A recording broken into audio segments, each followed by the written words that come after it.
Hello and welcome. It's a privilege really to have Manik de Silva today here with us, the editor of the Sunday Island. Manik, you've worked for, I believe, over 47 years in the media, and in those decades, really, given what we've heard in the past 3 or 4 years of the violence, of the challenges to media, certainly these aren't new in a career that spans nearly a half a century. You know, the question I suppose I should begin with is, why did you enter journalism? Was it a calling at a young age? Was it a happy coincidence? Well, I had some writing skills as a schoolboy, Yeah. and I was attracted to journalism, and I had a very liberal father who told me when I was waiting for my university entrance examination results, if you are attracted to this career, why don't you work in a newspaper and see how it goes while you are waiting for your results? And he arranged for me to get into the Observer as a stringer, and I failed my university entrance exam, and from the time I was 19, I have been in journalism. And so you had no training really it was on the job that you learned the tools of trade, as it were. Yes, it did, but later, very much later, 72, 73, I was fortunate when I got a fellowship at the Center for International Affairs at Harvard, and I had a good academic year in Cambridge, Massachusetts. Right, and then you took obviously your work experience with you, which was your training ground at the end of the day. Yes, that was it, and also I must say that for my great good fortune, my first editor was Denzil Peris, and he was one of the best journalists that I've known during my career, and he's reputed to be that in contemporary journalism in Sri Lanka. And he gave his young reporters a good break. I was one of them. In terms of nearly 5 decades, close upon 5 decades, what are the memories of journalism in Sri Lanka? What, for example, was one of the most memorable? I mean, you must have written thousands of editorials, if not thousands of articles. What stands out for any reason in your mind as something that was particularly useful or important at the time, or even funny, really? Well, basically, there are lots of fun things happening, and I think although a newspaper career is not very lucrative, you get a ringside seat of what's happening in the country, and that was exciting. The old Parliament, when they used to sit in the Parliament by the sea in the 1960s, I would say that it would have compared with the best in the world on either side, on the front benches of both sides.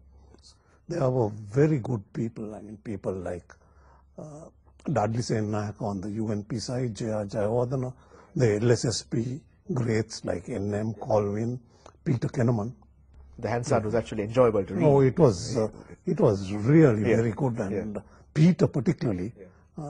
You asked me for an anecdote. I still remember a time when the Atta was relatively new, and B.A. Siriwardena, who was one of the finest single editors we've had, was editing it. There was a rumor going around that the rupee was going to be devalued. That was the time a censorship was on. And whenever the Atta had a story censored, they would have a blank white space, and on it they would say, "Me puota ballo kaiva." And one day I was having tea with Peter in Parliament, and he walked up to the telephone in the restaurant, and he called Sira, B.A. Siriwardena, and told him, "Tomorrow, Sira, you can say Rupialat ballo kaiva." You know, Peter was very good that way. Yeah.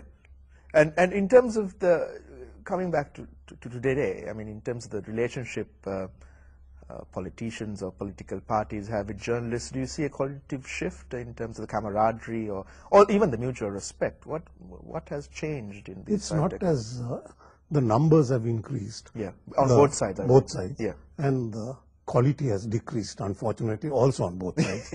Not only the politicians, but I would plead guilty from our side as well.